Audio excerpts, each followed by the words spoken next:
lighting. All right. All right. That's very nifty. That light is a little warmer. That's cool. That's that little thing I bought at this whole getup and the other mount that he's using in there. Uh-huh. So it had 2 phone mounts, that little tripod, and that light for $29 at Walmart. Oh, that's not too bad at all. No. Compared to the one we saw at Best Buy, which was a bigger one, but this does pretty good for close-up. Okay. So I turned that on because some people are asking about where's the video?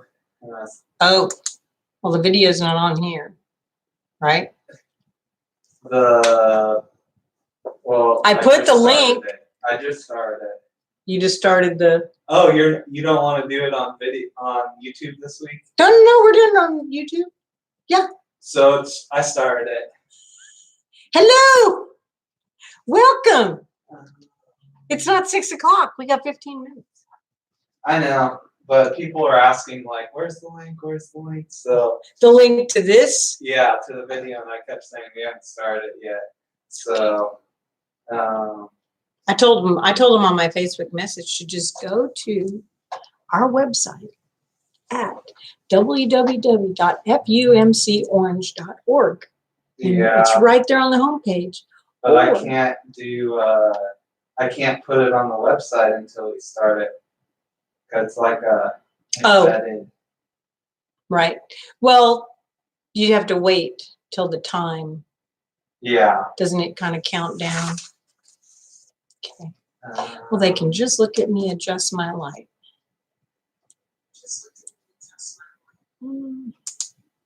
That's the one I want. I don't need all that blue light. Embedded code. Copy.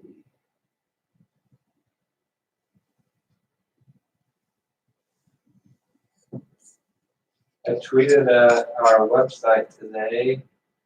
Oh, you did? And they haven't replied. Yeah. Lots of companies on Twitter will get back to you really quickly, but I haven't heard anything. Let's see. It's 6 o'clock that we're starting, right? Yeah, 6.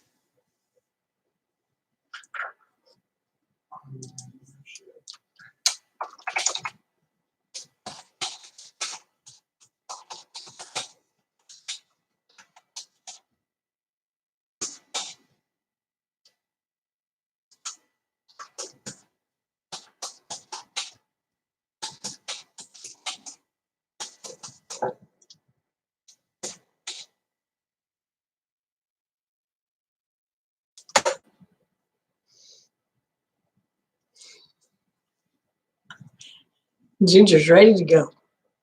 Yeah, she is. She is texting me. So it should be on the website now. Oh, since we interacted with her? Yeah, just I had to. You have to get an embedded code that you can't use until you go live. Oh.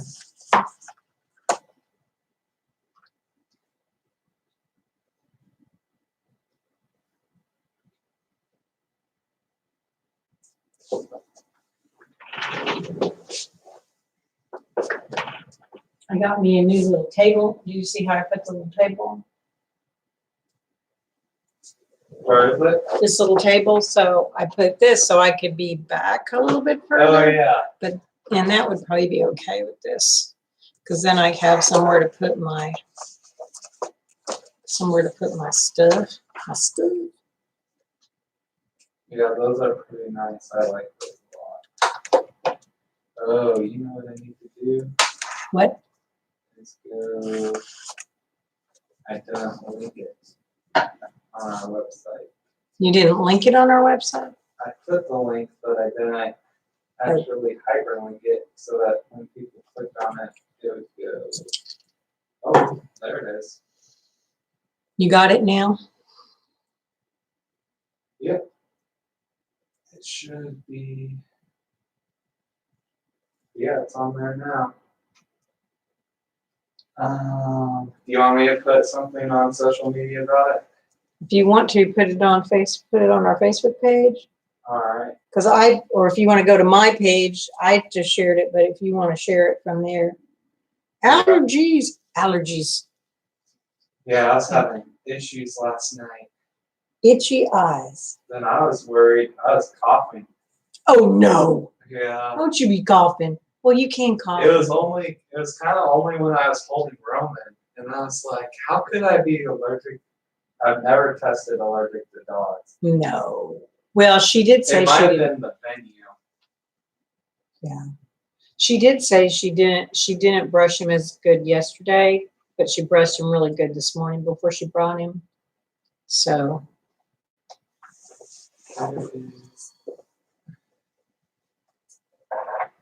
I'm just experimenting with how close I want to be to the table.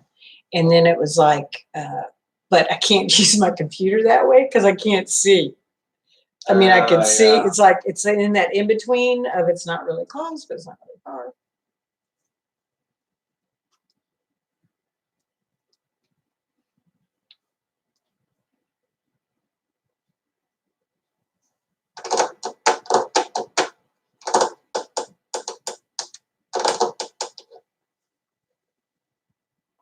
Are you going an hour or an hour and a half? Do you know? I don't know. There's a lot of stuff on this page. Did I make you one of these? I didn't make you one of these. Do you want one? Sure. Because I want to say we're going live, but once people, I guess people will understand. Well, usually when I'm waiting for a lot, my filters that do live stuff. When I would wait for them, like on used to watch them on Tuesday morning, you had to wait for them to go live. You could see them, they're talking, you can hear what they're saying, and then Okay. so I don't know.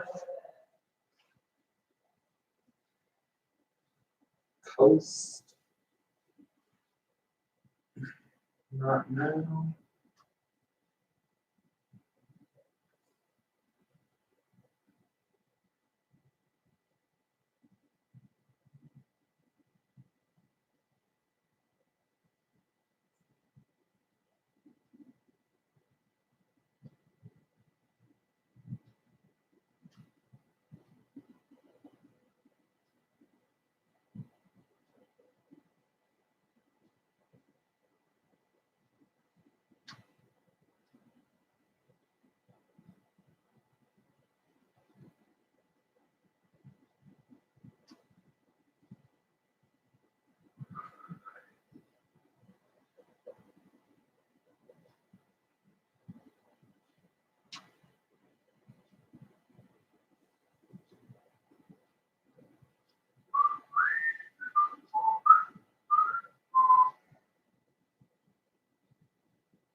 Week 4.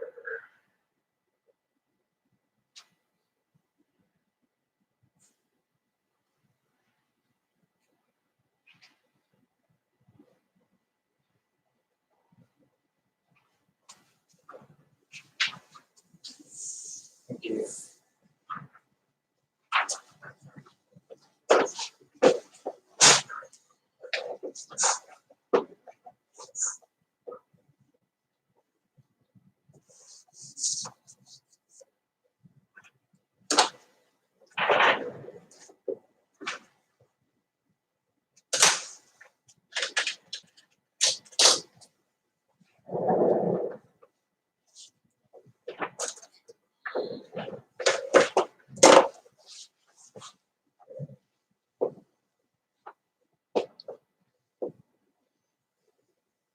Oops.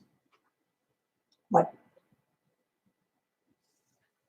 Just deleted the video on the website. Huh? Accidentally deleted the video on the website, but You deleted the video from the.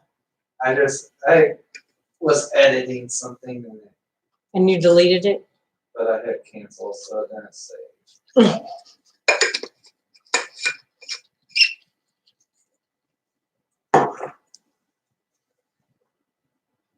guess I should say.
What does it look like on your end? Is it counting down or anything like that? No. Does it just look normal and just like what I'm seeing is what you're seeing? You're seeing me? Yep. Okay. So you can kind of start whenever you want. It's 3 minutes. There's only 2 people online that have checked in. How many people are online? It says 6. 6 people are online? Mm-hmm. Oh, 6 up on top. All right. And one's already given a little thumbs up. Yay. Well, I know people will be joining us.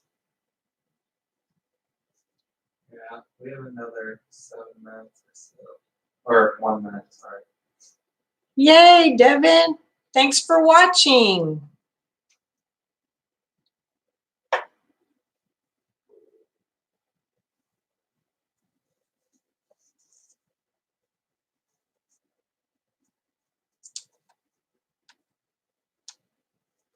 This is kind of the strangest thing to like be ready to go, but you're not really ready to go because everybody knows it's supposed to be 6. Hey, Jim.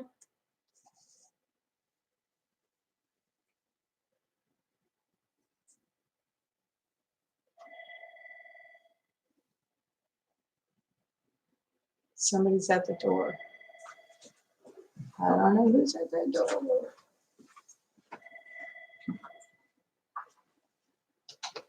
Nobody's supposed to be at the door. Somebody's at the door. I got locked out today, so maybe somebody else did too.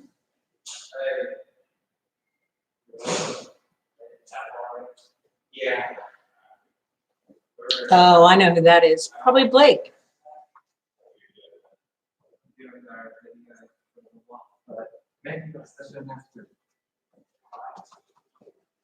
Blake. That's Blake. Yeah, that's it.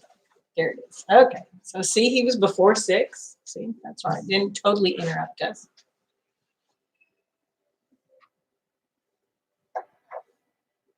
Should we close? Should I close this door over here? Not that anybody's in here. There's no one here. Let's check.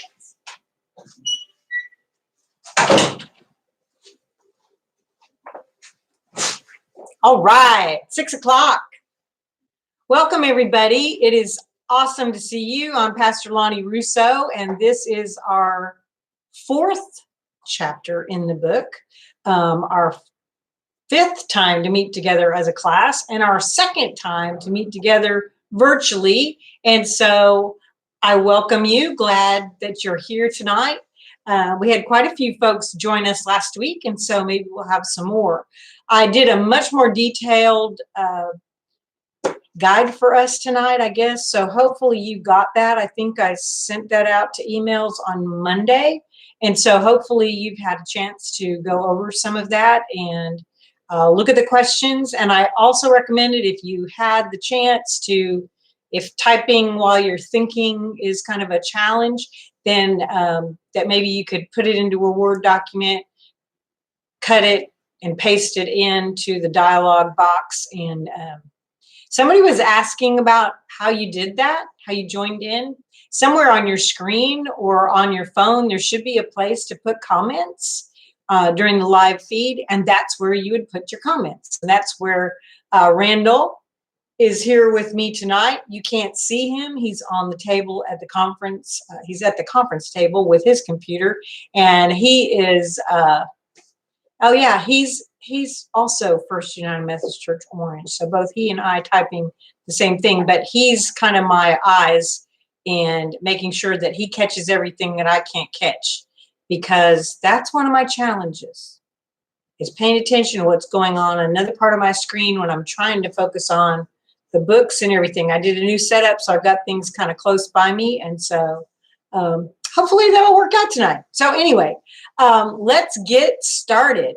We're going to look at, oh good, hey Betty and Lynn, yay. Sandlins are here, grown-ups, good, excellent. Glad everybody's starting to figure some of this out. It's not as good as the real thing, but it's better than not at all, is the way I look at it. And it's actually pretty cool, because I know that people that I know and love from across the country have joined us. And so that's kind of cool. They don't get to do that, obviously, not being in Orange, Texas with us. So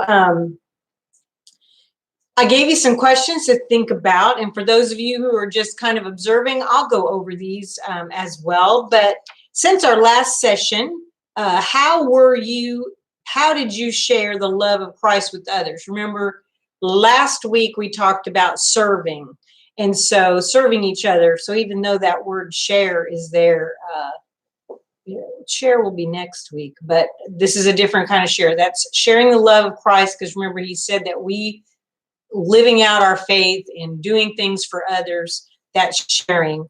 Or what acts of kindness did you extend to others? So let's open it up and you tell me how your week went. I know it's been a big challenge. We're not supposed to do a whole lot of intermingling, but maybe some of you were able to help some of your neighbors this week. We want to hear about that. So type away.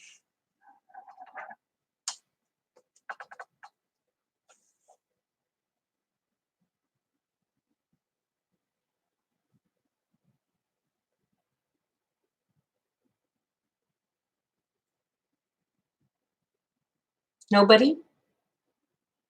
Nobody let someone take the last package of something and do without being kind? No one blessed someone by helping them? We are in challenging times, aren't we? I mean, it makes it a little difficult to be the hands and feet of Christ when we're not supposed to be out there mingling around. Walking with family, I like it. That's a good thing. Going out, I mean, we're allowed to do that. We're not like kept in our little bubbles. Offered to buy groceries for several. Oh, there you go. Thank you. Thank you. Good things. Good things. Yeah, the grocery thing is a huge challenge for some folks, and really some folks should not be out and about. And if they're able to get them, through ordering online, that's fabulous. They still have to get out of their house. And so that's a good thing. Right now, one of the ways that we really can do it, which seems like, remember back in the old days, those of you that are older, like me, remember that little commercial where your fingers did the walking with the yellow pages? Maybe that's kind of something we can recapture, not with the yellow pages, but with our church directories or with our neighbors, if we have phone numbers for them, checking in on them just to say hi.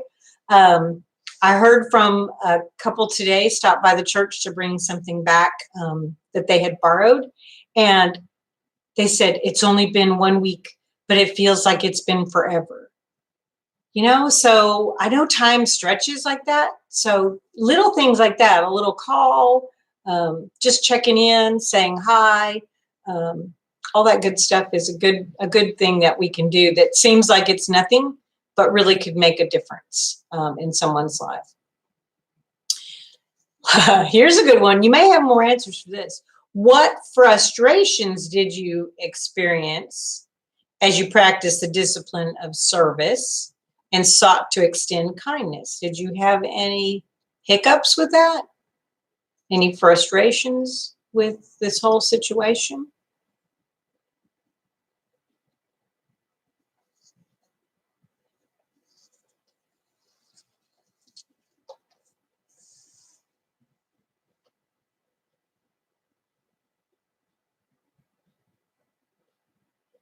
Yeah, the whole idea of social distancing is a frustration. It certainly is. Learning new things can be frustrating.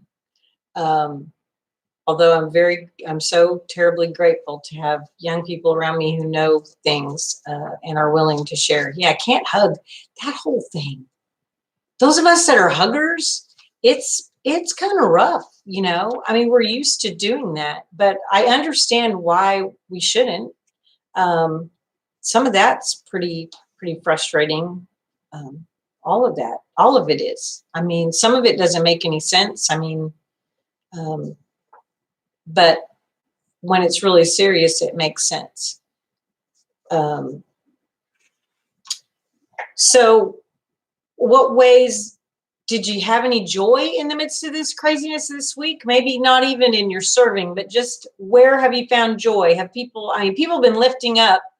Facebook has been just full of people lifting up memes and inspirational quotes and things to get people through, especially with kids being home, and the whole homeschool thing when you're not a homeschooler is a big challenge. I can't imagine what that is like. Even from people who, like teach or taught. But those kind of frustrations can also flip and be joyous. So what are some of the joyous things that you've discovered this week in the midst of all of our challenges that maybe they do have to do with serving Christ, or maybe they don't? Maybe because when we serve Christ and we are trying to be Christ-like, that's being a good representative of his, right? So maybe what joy came out of your life this week?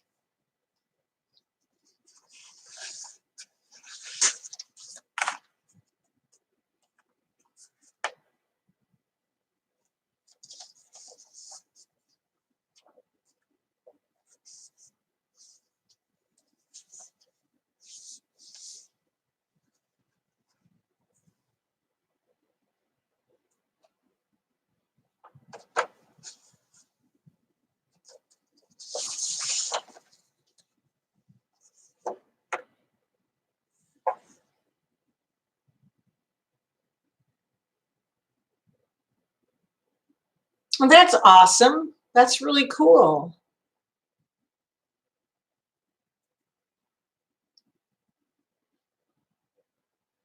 See, that's kind of cool. Zoom. Awesome, Marcia. So Marcia said that the Browns got together with Facebook Live on Sunday afternoon, and it was great to see everyone on screen. And then she also got together with her side of the family on Zoom and got to see all of her brothers, and she hadn't seen both sides of the family all in one day since their wedding. And I think that was a little while ago. So that's a cool thing. And I'm going to try to repeat back. I haven't been doing this really well, but I'm going to try to repeat back because people come in and look at the recorded part. They don't see the comments. You're seeing them live. They won't see the comments, but they'll know what we were talking about. So if I ask a question, they don't have nothingness. So, so how was that watching church? Was it okay? It was good. I mean, we had a lot of people tune in on Sunday, a lot, and that's exciting stuff. So, Lynn says she's learning to appreciate the many blessings that we often take for granted. Yes, like being able to go and do what we want, being able to hug a friend, go visit a friend, not be thinking about how close we are together. Ginger says sitting outside after cleaning porches. Yeah, because it's springtime. Get that pollen off of there. Denise, hey Denise, having technical difficulties. Really? That's not that's a frustrating thing. I just asked that question about frustrations this week, and I would say that all of this electronic stuff, when it doesn't work right, is very challenging sometimes. That's like we're tweaking things. Like we went to Vimeo for our upload on the advice of one of our worship consultants, and but then our long name is kind of harder to search than it is having our own YouTube channel. And so hopefully you found it either through a link or something. But glad you're here, Denise.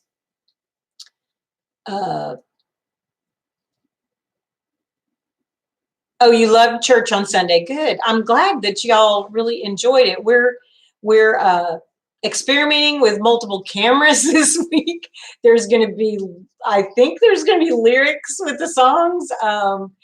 You know, I have to brag on the team because they edited raw footage for, I think we've determined it's probably around 18 to 20 hours total. Is that about right? About 18 to 20 hours just to take all the raw footage. Not that we had that much footage, but that's how much time it takes to take all the little snippets and put it together into the 54 minutes. We're working on this week's and already are tweaking some so it won't take that long because we want to shrink it down some. But there'll be some different things. And like I said, different camera angles and all that stuff. So it's pretty cool, pretty cool. Oh, Susan, yeah, you were out of town and they visited Cross Hill in Kerrville. It was very inspirational, wonderful place to sit and pray and maintain a social distance. Absolutely, that's great. So Denise, you're all set. Good, awesome.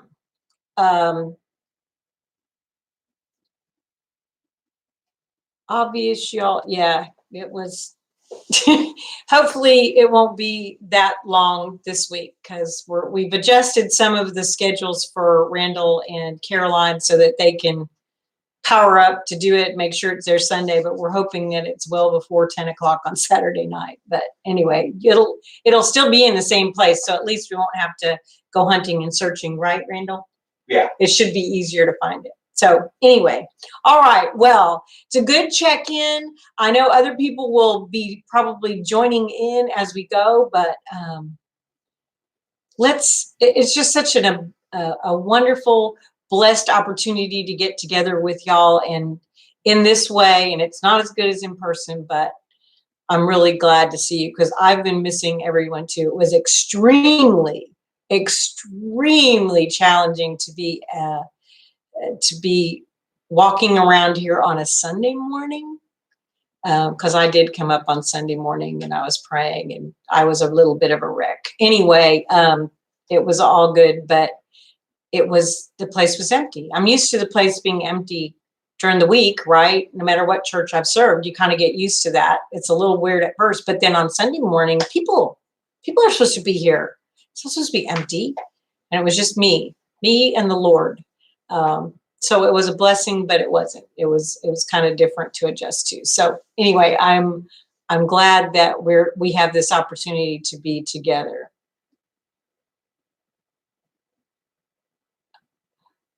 Okay, Randall, you catching what Denise is saying about Kate. Okay, awesome. Awesome, awesome. Fabulous.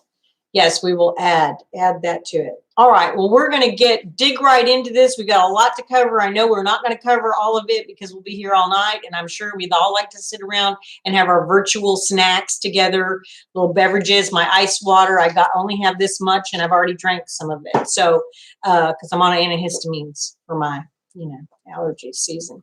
But anyway, let's go to the Lord in prayer. Holy and generous God, we thank you for your abundant blessings and your amazing generosity toward us. We stand in awe of your gifts of overflowing grace, mercy, and love. Open our hearts that we may respond to your love with generosity toward others. In the name of your Son, Jesus Christ, we pray. Amen.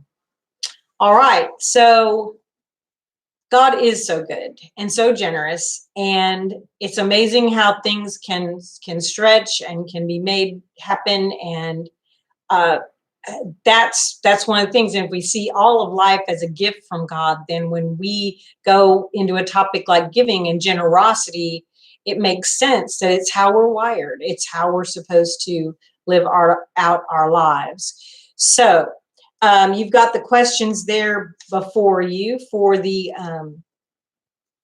about the video. And so he had some interesting things to say. And of course, in my message on Sunday, I couldn't possibly touch on all of them. But there were some really, really good things. So let's talk a little bit about that. Well, I'm just going to throw it out there. So those of you in the small group, if you got the email, I had your email, or hopefully people forwarded it to you. You can see what those questions are. So just like pick one that maybe jumped out at you from what he talked about in the video. He talked about the Bible and his wallet being in conflict with each other. What do you think about that? How do you experience that same conflict in your life? Does your checkbook reflect what you really feel about serving others or giving back to God or all those kind of things?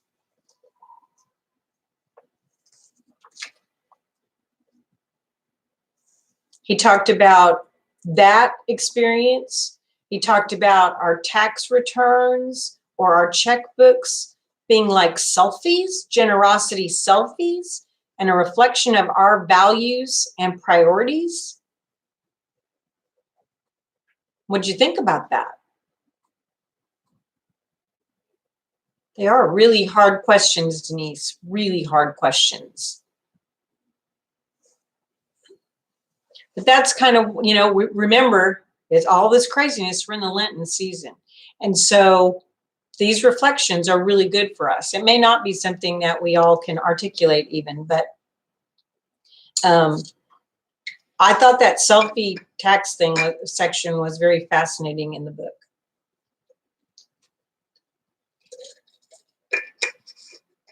And in the video, he talks about it in the video too.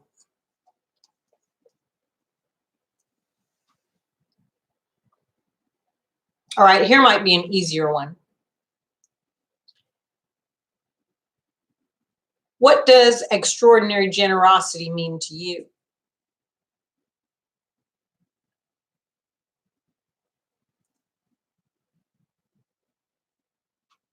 Ginger, I think a lot of people struggle with that because she said the main problem is knowing how much to save for retirement so she's not a burden to her kids down the road. A lot of people talk that way, or think that way. Some of us have had a lot of hiccups along the way, not of our own, but kind of like even this economic uncertainty that we're facing right now. So it will be a challenge to kind of decide how do I be super generous? When can I be generous? But I think the idea of generosity when it comes to when we're doing something for God, I've always found in my life that when I give generously or I step out, I never regret doing it. It's not like I missed something. somehow the gap is filled in another way.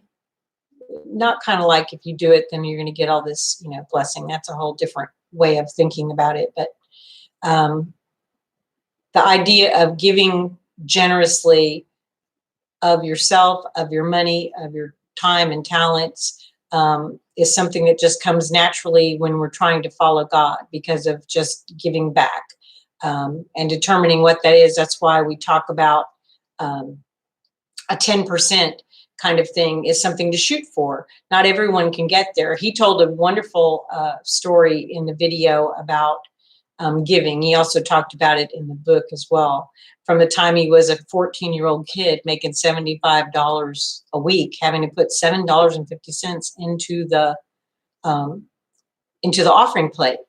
And he said, that's really a lot. And his pastor said, well, you asked me how much you should give back to God. And that's kind of what the church, has always said through the years. It's in the Bible.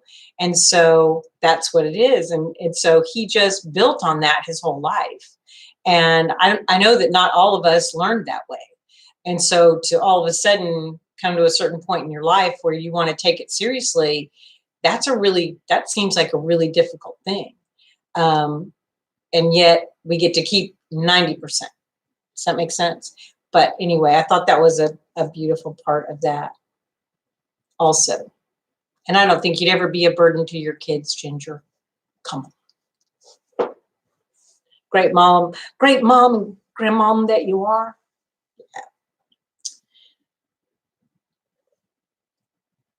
What about the imagery this week? I mean, every single chapter has had a different imagery of us doing things together, right? With our clenched hand, and then the five fingers meaning something else. So what about this idea? I think we as United Methodists for sure understand that giving together, when we come together, we can do so much more, whether it's through United Methodist Committee on Relief, UMCOR, that's a big one that we're very familiar with, that our giving toward the causes around the world happens because so many people can contribute.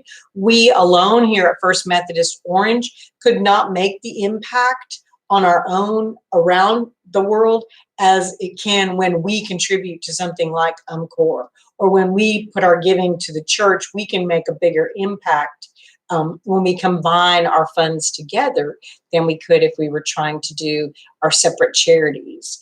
And so that's kind of I think that's what he was trying to convey in that, as far as giving as a body of Christ is very important, that we give to the body, and as a body that we also give and share out into the community. And that's exactly right. We don't store up. We don't store up just for the sake of storing up. We store up to be able to give, to be a blessing for future generations. I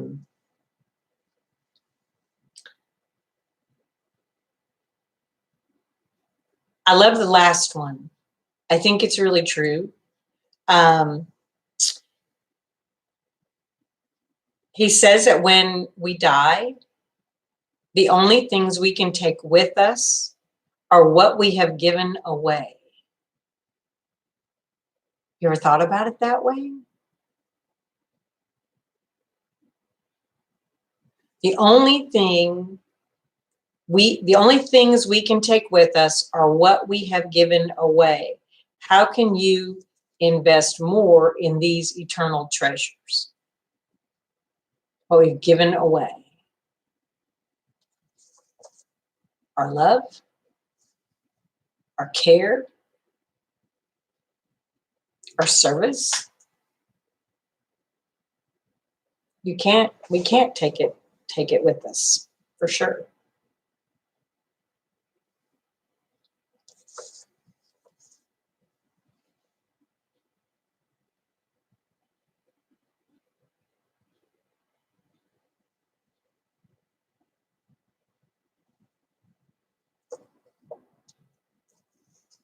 Heavy stuff, for sure, to think about. All right, so we're going to look at Matthew chapter 6, verses 19 through 21, and you can find it on page number 87 in the book. It's right there.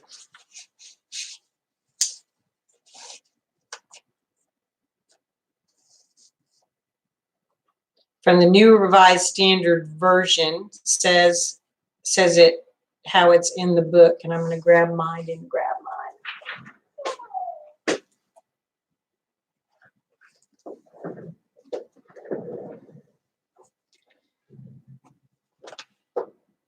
Because I'm supposed to read it to you in the other one as well. So, do not store up for yourselves treasures on earth where moth and rust consume and where thieves break in and steal, but store up for yourselves treasures in heaven where neither moth nor rust consumes and where thieves do not break in and steal. For where your treasure is, there your heart will be also. Thanks for putting that up there. There.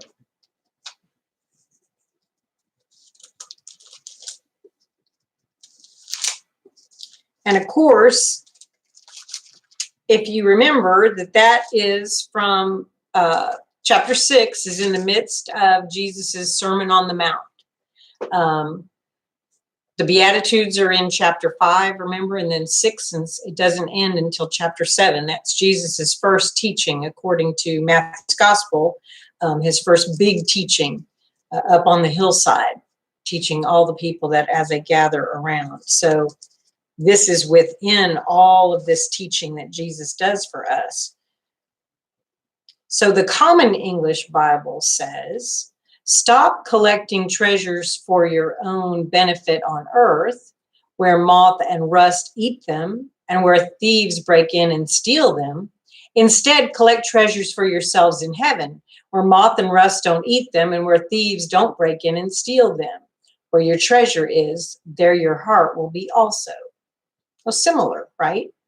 But collect versus store up. Kind of different ways of looking at it, right? Yeah, I'm a collector. Store up, I don't think I store them up, I just collect. Maybe that's a good word for us to think about. I wonder why Jesus tells us to stop doing that, other than the obvious, right? How have you had the experience of, and I know you have, several of you have, had the experience of losing earthly treasures, okay, maybe not to rust, but breakage, theft, or other damage, water, right, flood.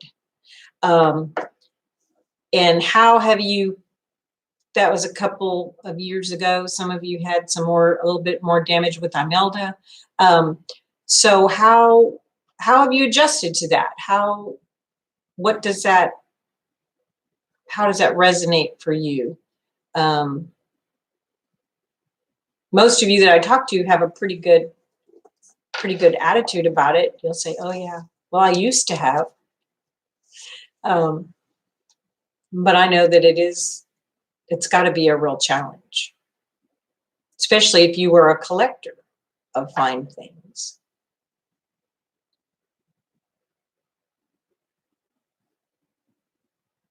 Dina says that they still have some stuff upstairs that they haven't used since Harvey, so they clean out a little by little and give it away to charity, to Salvation Army or whatever. Yeah. I think that also comes at a certain point in your life, maybe, where you realize there's seasons of your life where you're kind of acquiring things, and then there's a season where you kind of hold on to things, and then there should be a season where you're kind of simplifying, maybe. And maybe once you've been through things like Harvey, Ike, all of those challenges of storms and things like that, maybe each time it makes it a little easier. Dana, woohoo, girl, you unpacked 3 boxes today. That's good. I mean, I have boxes. that aren't going to get unpacked. They just don't. They just move around from place to place because they've got things like videos of the kids when they were really little that I haven't done anything with, you know. Now, of course, they better not get destroyed. I'd be upset. Things can be replaced. Work on relationships. They last. Amen, Kate. Thank you. Glad to have you here. Relationships are really the important thing. Isn't that true? And I think that sometimes when sometimes we try to fill gaps in our lives with things, and maybe we were kind of taught to do that somewhere along the line. That if we, like he talks about the hedonistic kind of ways he talks about in the book. But the reality is we know that's not true because the things can go away or they lose their sparkle, right? It's just one of those things that, you know, I do collect things, but I always kind of like have I don't know.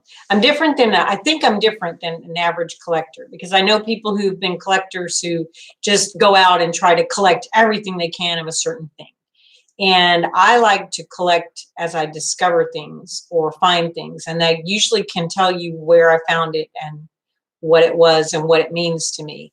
And I don't have to have a million of them. Just one is good. Unless you're talking about my little Anna Lee dolls that go on the Christmas tree. But those are all mostly gifts, so I don't buy them. Okay, Denise is saying reading Ecclesiastes this week and reading of King Solomon's wealth and then him understanding how meaningless it was, the season, Ecclesiastes 3, exactly. Yes. And that's that wisdom. Okay, so that's wisdom literature. I mean, Ecclesiastes is written from the perspective that's part of a whole group of those Hebrew writings that were wisdom literature. And I think Ecclesiastes, at least what we learned in seminary, was that every young person really kind of loves Ecclesiastes, you know, gravitate toward it. A lot of our music in the late 60s and 70s kind of had that idea that everything was vapor and mist and, you know, but that's kind of that wisdom idea, that challenging of what the society says is supposed to be or what desire is or whatever. And so it is. And I think that's probably why as we get older, we might say, yeah, or even I think Adam talks about that when he talks about the Mustang, the car. You know, I mean, how many of us has that happened? You know, you really wanted something or you saved up for it and, you know, and then all of a sudden it's already passed. I mean, I remember when one of my interns that I worked with when I first started in youth ministry, he got a first generation iPod as part of his signing bonus with his company. That's how big of a deal an iPod was. I mean, it's like he was one of the first people I ever knew that had one. Well, within 6 months, it was totally like they've gotten smaller. And then, of course, now we don't even have to have an iPod because it's in our phone. I mean, so technology in the last 10 to 15, even 20 years has gone so fast that so many things change so fast that that's even worse, right? So it makes us kind of feel that way about a lot of things. What is nothing's gonna last. You know, that's why computers fall apart. Oh, Ginger, she just finished cleaning out her dad's house and selling it, and she doesn't want any more stuff. Yeah, I haven't done that work yet. My mom's house out in California, my mom was an only child. She inherited, of course, her parents' house that they built, their dream home in the mountains, that is like a time capsule of the mid-70s. It's lovely. I mean, it's beautiful, but it's the 70s. When they passed away, Mom did nothing to it. She couldn't touch it. It's got all my grandmother's stuff still as my grandmother lived with it. Well, guess what? My mom's house was the same. except that all the stuff kind of got moved downstairs into the basement. But we've got a huge job when that time comes, of getting her house ready to be sold. It's being leased out right now by my nephew. And so he and his wife and baby are living in the upstairs, and they're kind of tolerating all the stuff being stored. And some of the stuff is mine, believe it or not, mine. When I moved and left California in 1985, I didn't take all my furniture. And so it's been at my mom's house. But it's special to me, so I will be bringing it to Texas. So anyway, but yeah, less stuff.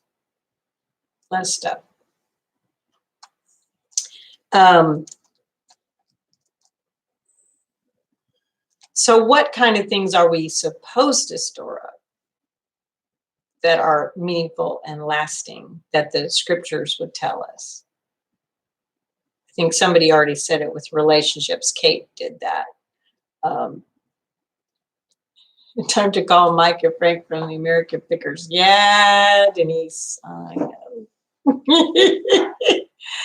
I don't think there's that kind of stuff they would like. They don't, yeah, we don't have motorcycle parts and that kind of thing. Just a nice little suburban house, full of stuff my mom loved.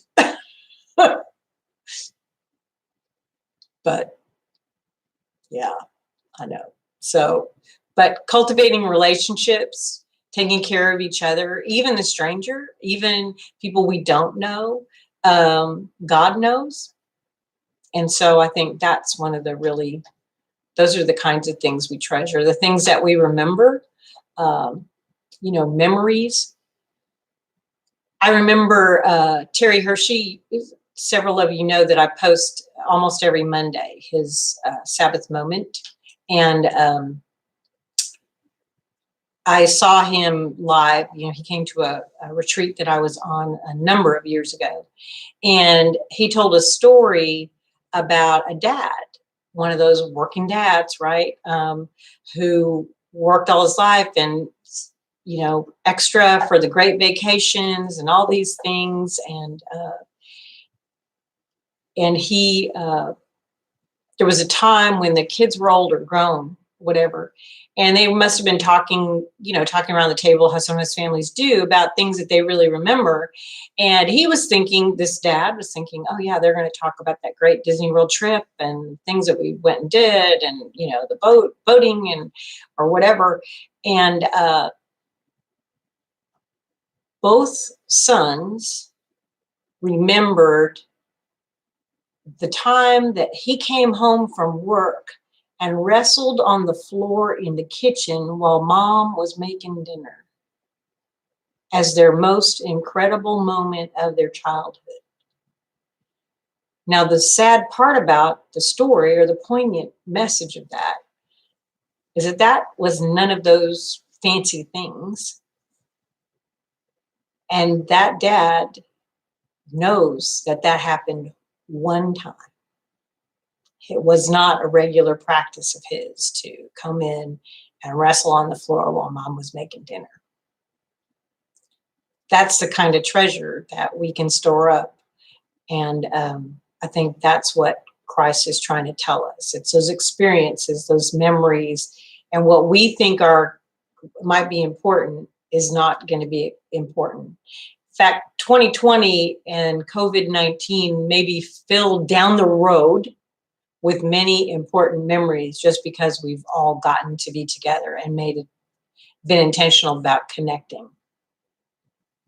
Family and memories, random acts of kindness, absolutely.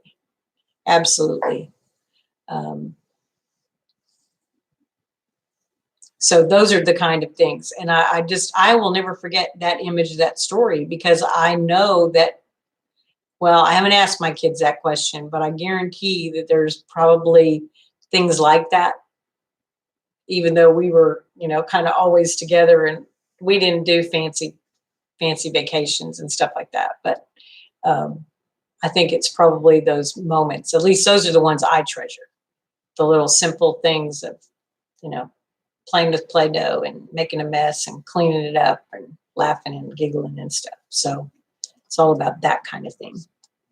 The book discussion, if you've got your book there, we're supposed to look at page 91, the section about hedonism. And I mean, you know, he told us about all of the Greek stuff of how that was and how it was looked at and everything.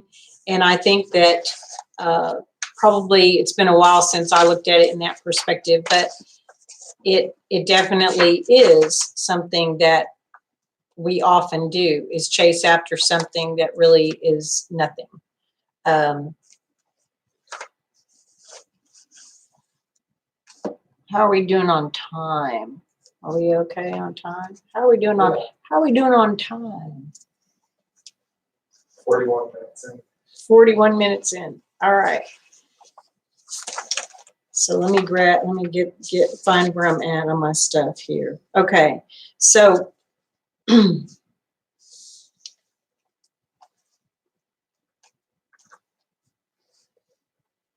Jesus said in Luke chapter 12, verse 15, "Take care, be on your guard against all kinds of greed, for one's life does not consist in the abundance of possessions."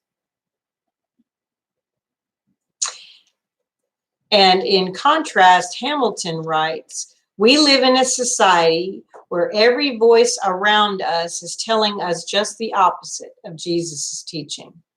That our lives, in fact, do revolve around an abundance of stuff we own. Our culture tells us that if we just had better, bigger, nicer, or cooler stuff, we'd be happier and more fulfilled." So, when have you acted on the belief that you would find happiness and fulfillment if you owned a certain item? And what happened?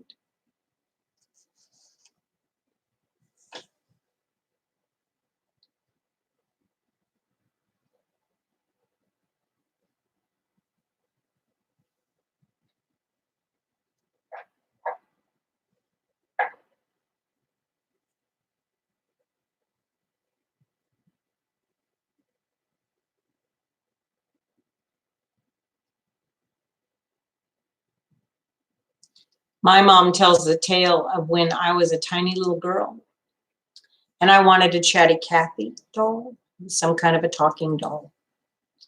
And like probably every big thing that went through the world that ever comes out that every kid wants and you can't find it, they couldn't find it, they really couldn't afford it, all that good stuff. Well, then they found one and I got it. And I didn't care one bit about it. Of course, I lived my life hearing that story, but isn't that really it? I mean, I saw something on the TV that I wanted and she thought I wanted it and I needed to have it. And she did everything in her power to make sure that I had it. And I didn't, it was okay. I mean, isn't that what kids do? They want everything. If we give them everything that they want, I mean, oh my goodness gracious, because they want everything. I guess we're programmed to want everything, every shiny, fascinating thing. And as we mature, we realize, oh, I always thought I'd have really fancy cars. I loved cars. I still do appreciate cars, know a lot about cars. But when it comes to paying for it, oh, yeah. If somebody were to give me a really nice car, I'd be happy. I sold them for a while back a long time ago. That's a whole other story. And so I love driving them around, love test driving them. But paying for one, like, no. That's why my poor little clunker will go along until it doesn't go along anymore. Yeah.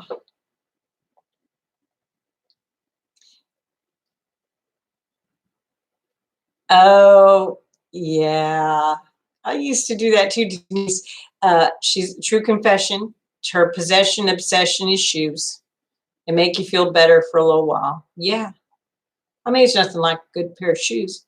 Unfortunately, I don't have feet that fit good shoes anymore. That's probably why, because I had so many, I don't know, lots of really nice shoes too back in the day.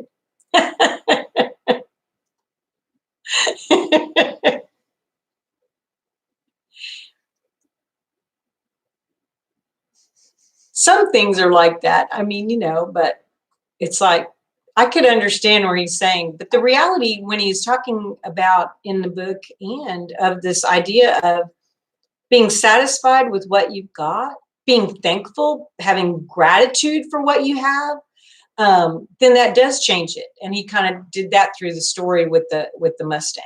And I could relate to that because, like I said, even with the iPod, if you're chasing after the newest thing, then you're not going to be happy because there's always going to be a newer thing.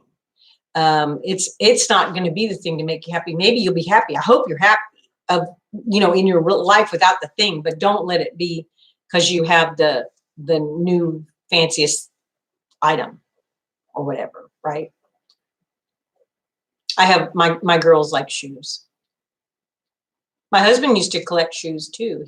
He's wearing them out. If you see him, he does not have near as many cool shoes, but I mean, he thinks he had a lot of shoes, but I know there are people that have rooms full of shoes. So he didn't really ever have that, but he had different colors. They were fun.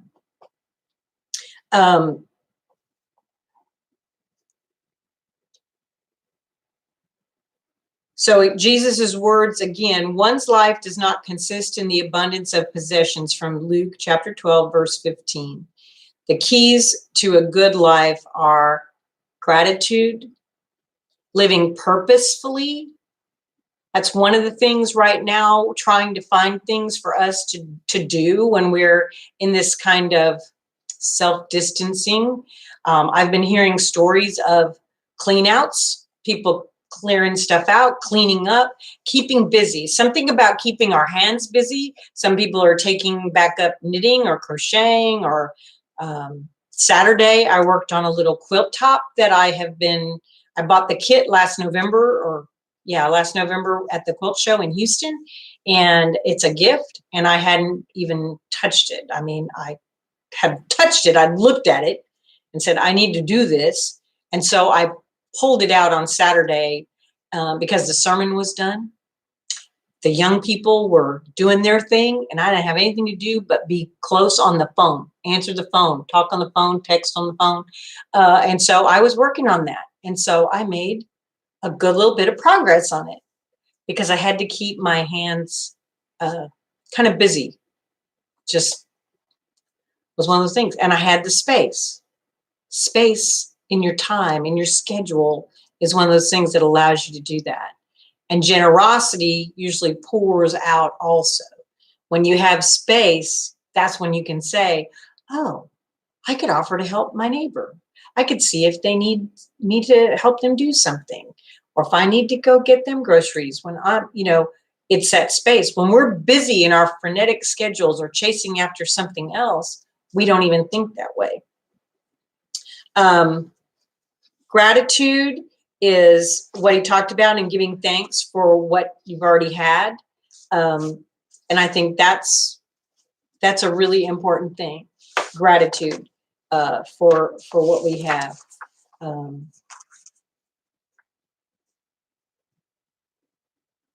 Living purposefully, he calls this the second key. So he talked about that.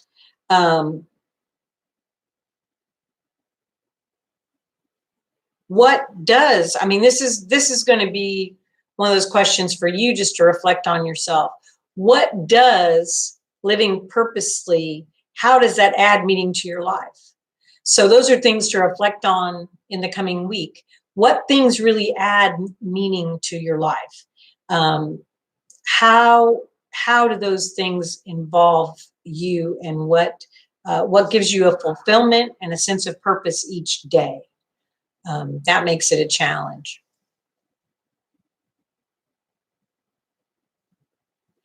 Yes, Denise, I think that's right. Finding that purpose right now is hard when we have to distance ourselves physically from one another. Yes. But there may be something that you're doing. Like I said, picking up a phone, old-fashioned way, and calling someone, writing a little note to someone, praying for someone.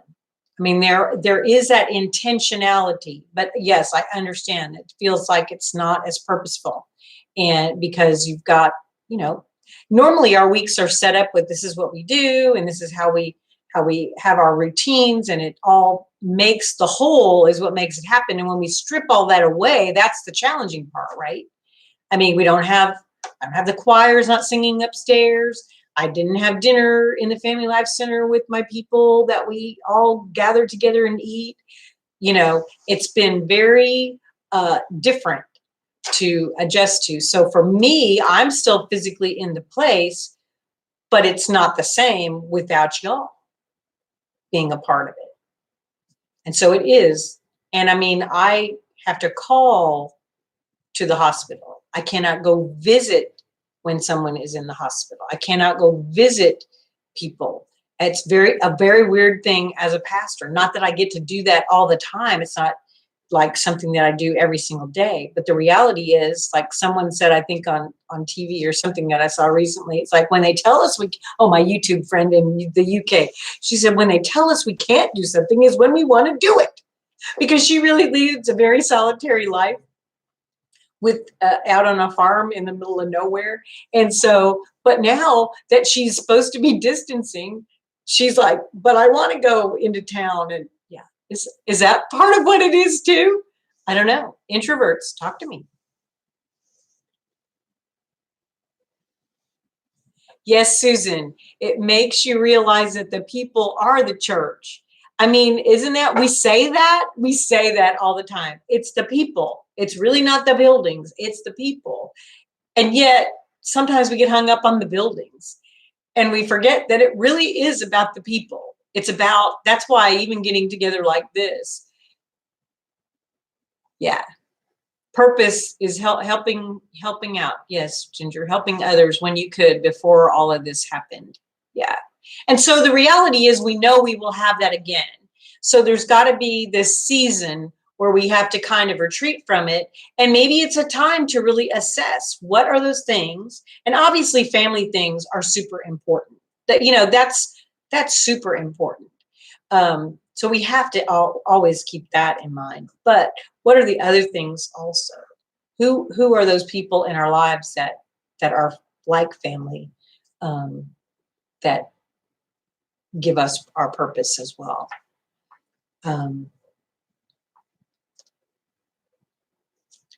In Matthew 22:37-39, you must love the Lord your God with all your heart, with all your being, with all your mind. This is the first and greatest commandment. And the second is like it. You must love your neighbor as yourself. That's it, right? And that's one of the challenges right now, because it feels like they're telling us we can't be together, that there's some type of a danger in being together and helping each other out. And that is true, because we don't want to be, but part of staying apart is that we don't want to be a contributor to someone else getting sick, right? Because if we don't know we're sick, and I'm going to tell you, it's not that much around us, but our precaution is really good. I mean, precautions are very, very good. Jim Brown, I was waiting for my introverts to say, we're having a great time. It's the way life is for us.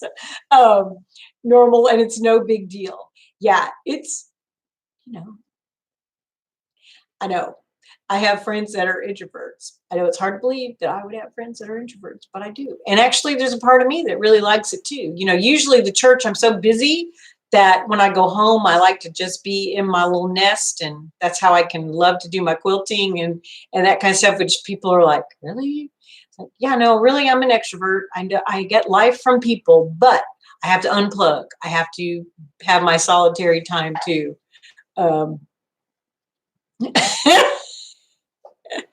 Randall, he's the introvert around here. Yeah. He checked out this week. I let him check out this week. He had some rest time. Really not too. Yeah, Denise, I bet Denise, you've already been kind of having to be social distance because of your surgery. So that's got to be a challenge to come kind of be feeling better and wanting to get back into the routine of things. And how has that been? Is that a big challenge?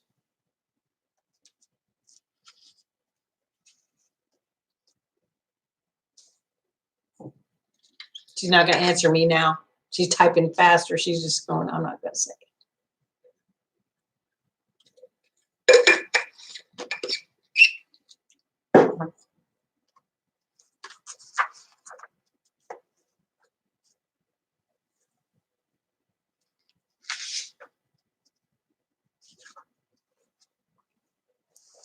So the first key is giving thanks for what you already have, living a life of gratitude. Gratitude is actually a very healthy thing. That's why he kind of talked about this in the first lesson as well. When we worship, when we thank God, when we live in a life of gratitude, looking around us, finding the blessings.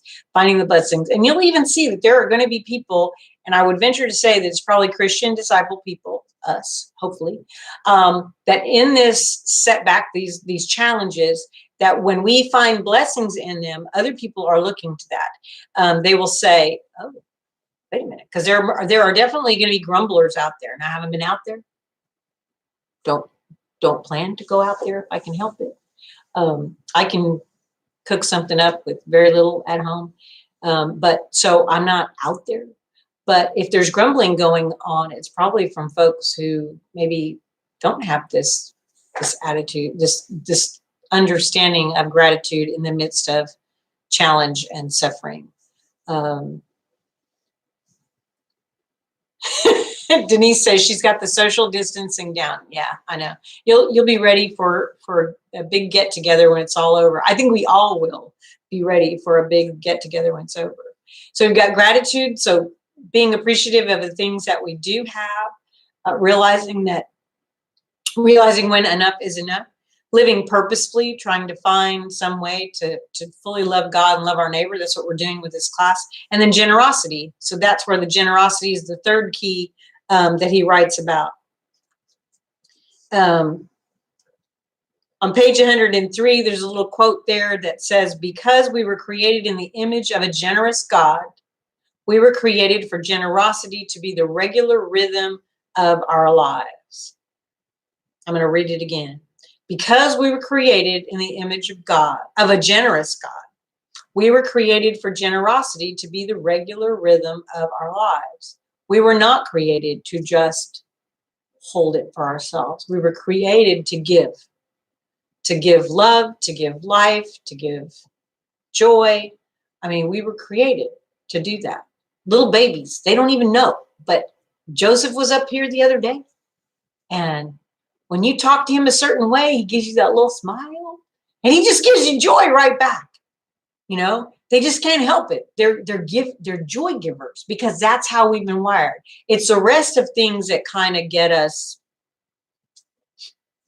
in a different way. So God made us for generosity. I'm looking at the time. We're getting close. We're gonna do better than this than I thought. I'm not gonna write on the board today. I didn't bring the board because that's kind of hard to see. So that's why I wanted to go over all of these. But so this generosity, what's the rhythm of your life when it comes to generosity? Is there a rhythm?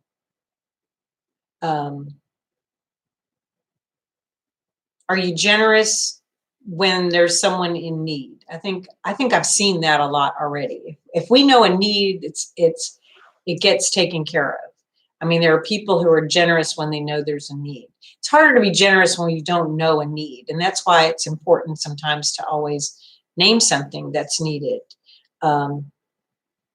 Especially right now. I don't know, I've been more sensitive to make sure that even with to-go food that I'm leaving a tip. Even though they haven't really done anything, but their livelihood depends on it. And so leave a tip. So that to me is a tiny little way of making a difference, I hope.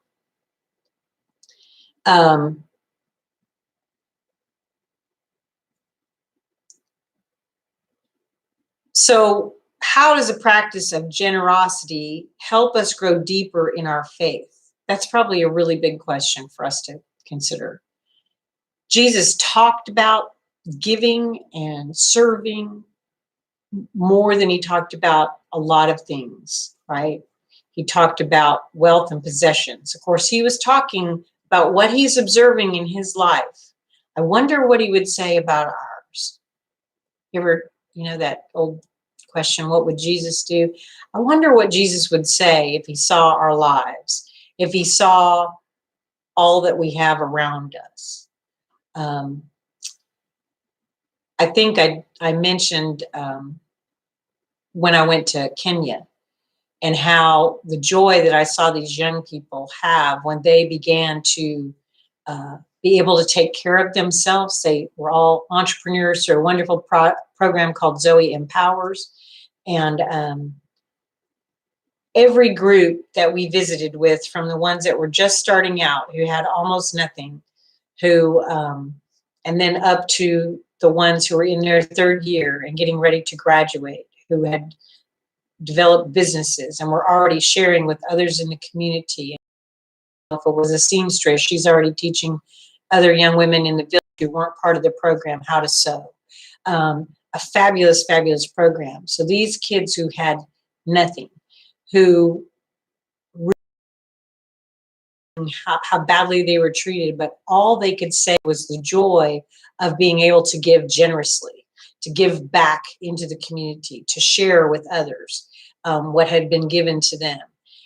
It was the most astounding thing to see and to witness, to be a part of, the joy that they had and the pride that showed on their faces for coming. The difference of seeing a group who was just starting and kind of, they were kind of down, their faces were down. They were the last group we saw. We started, it's a brilliant program, started us with the graduates. And then we gradually moved down from the third year to a second year to a first year, and then brand new by the time when we were getting ready to leave. And the difference in so we had to reverse in our mind what happened. But those first year kids making their dreams, talking about what they wanted, how they felt, and then seeing that blossom and bloom into this wonderful way of life, of taking care of themselves and taking care of their brothers and sisters, their siblings, and then also in their little villages, making such a difference.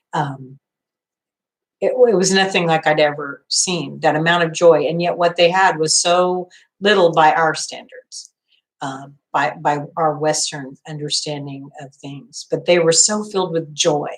And they worshiped, when they sang, when they danced. It was just, you felt like you were in the heart of God. It was the most amazing experience. Okay, let me see.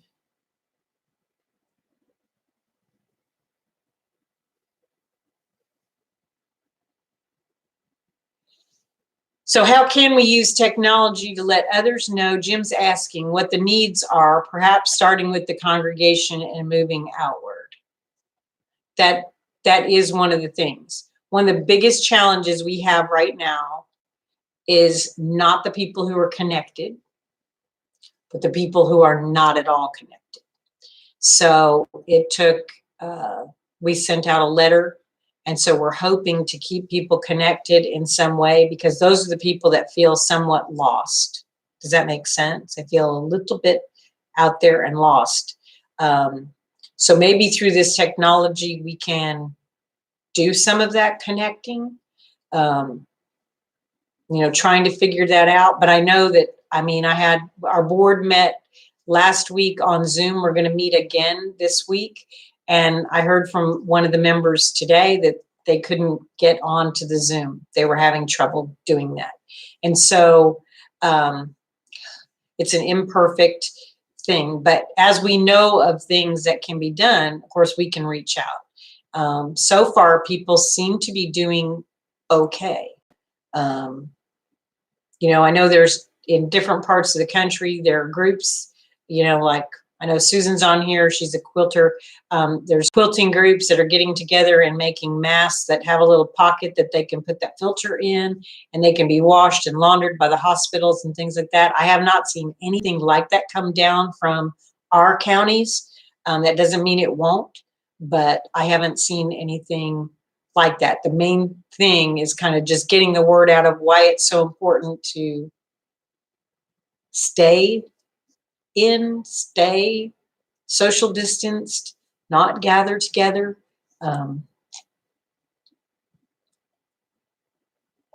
Zoom is a good thing. We are using that right now for our board meeting. I've been using it for some other groups. Randall's just did a Zoom meeting with the youth tonight. We're going to probably try to do some of that. Right now, we're working on the free platform, which lets us have like 40 minutes for free, up to 100 people on a Zoom. But it's like a live thing. So it's like you're actually there. We could definitely try doing that with some other small groups. We could try doing it with this, but then we can't have it after, right? Or can we? We haven't figured that out. Yeah. It just won't be available right after. It won't be available right after, but it It'll can be be. an hour, so you'll have to render. So it has to, you have to do it. So there is a way. I mean, but it's, like I said, board meeting last week was still a challenge of trying to get everybody connected. It's easier, I think, when it's smaller groups. I don't know, you've done some big groups, haven't you? Bigger groups. Yeah. Is it? You can't see everyone at the same time, but you can hear. You can hear everybody. Yeah, you can hear everybody. So we may, I mean, y'all want to get brave, we could do something like that. That's a little chat thing. We could, and actually I might want to say we should do it with something, you know, maybe not, this class is getting ready to end, but maybe there's some other class we might want to do that we could do on a Zoom platform, those of you who might be interested in doing it, just to stay connected. That would be a good thing too.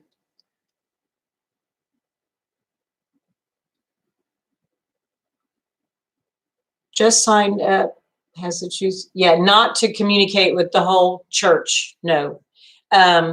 We also, I mean, we got a warning today. Now ours have been very private, but there are churches that are using Zoom to like do their worship because everybody's online and everybody tunes in, and I don't really know how that totally would work. I mean, if we were to really have something where we couldn't do worship with the uploads and do the recordings and things like that, although I think we still would be able to do that because they're getting pretty sharp at all that. But if we were wanting to do that, talk together, have a big giant meeting or something like that, then we could use Zoom. And it's pretty simple to use, but you have to watch. I wouldn't want a public link to Zoom. There's already been some abuse even in church settings with stuff that comes from the outside world. And so we wouldn't want to do something like that. So I'm very cautious about using it that way. Oh, that's sweet. Yay. Yes. To sing happy birthday. Excellent. That's a good, it's like FaceTime. I mean, Zoom is like FaceTime, except it's bigger and through a different kind of portal. But yeah, to be able to sing happy birthday, everybody from a different place, it's really good for that. And like Marcia talked earlier on in the this evening, saying that they got together and got to spend time Sunday afternoon with family that they hadn't all been together or hadn't seen them all in one afternoon since they got married. That's kind of cool. So, I mean, we may hear more and more about Zoom for sure. And we may end up using it for some other things. But yeah, so if you don't know about Zoom, it's an app for your phone, or it's great on the computer, your iPad, whatever. It's a really cool way. You can schedule a meeting.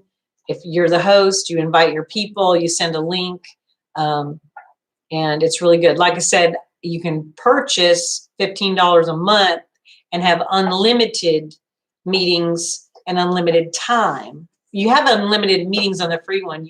They limit you to 30 to 40 minutes, which you can't really pick on their timer schedule. But anyway, but it's cool. So it's a great way to do that, to have it, to connect people. So families, I think, are using it. Businesses are using it. And we'll see how we can explore using that some more too. The challenge though, Jim, getting back to your question, is the people who probably need the contact are not the ones who have the technology. And that's the hard part. So maybe that's ways that we can help too, is invite somebody like, I think Lynn said that she's got Betty with her, because yay.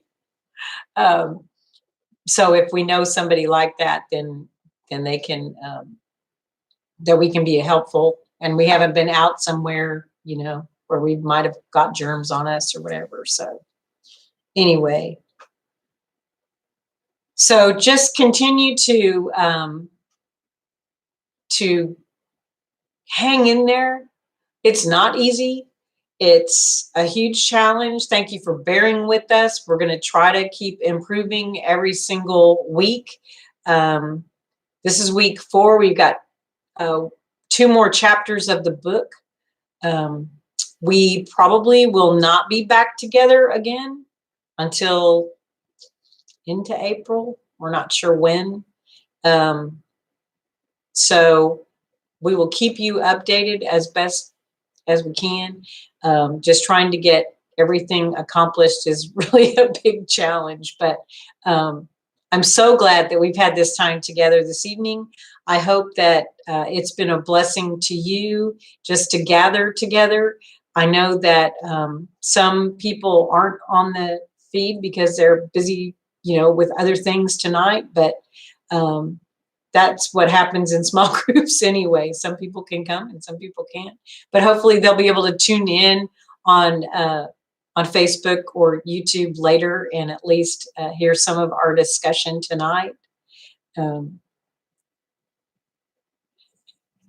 Yeah, Devin, something to look forward to. It's something to look forward to. And if you guys want to try to do, it's kind of hectic in the beginning of the week. I'm trying to give them some time off. But if you want to do something like a Zoom meeting, if you'd be interested in doing that, even just for a brief 30-minute check-in time, I'm willing to do that. That's pretty easy. I can handle that.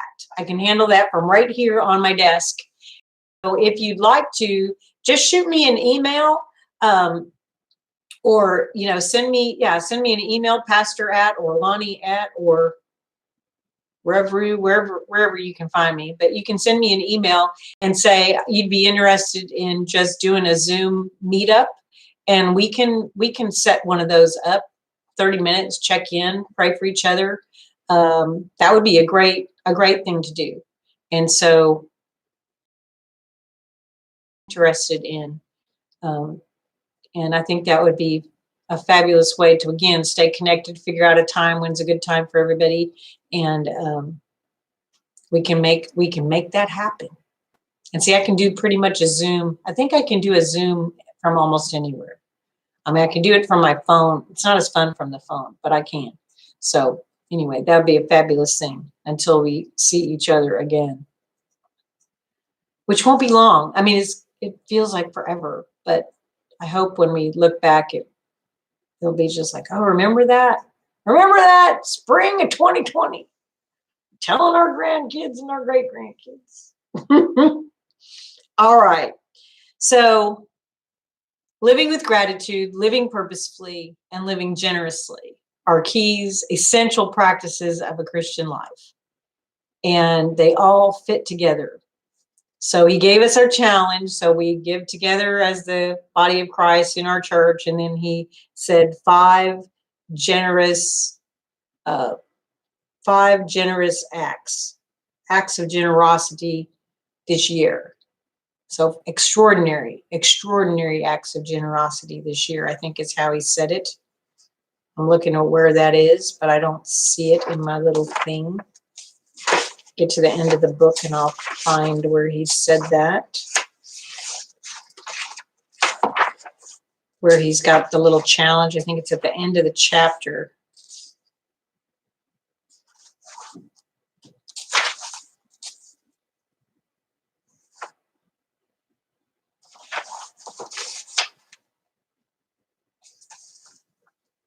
Or maybe it's not. I'm not going to be able to find it. It's there, though. I think it's 5 generous, extraordinary Generous acts. Did you find it? Oh no, if you haven't subscribed yet.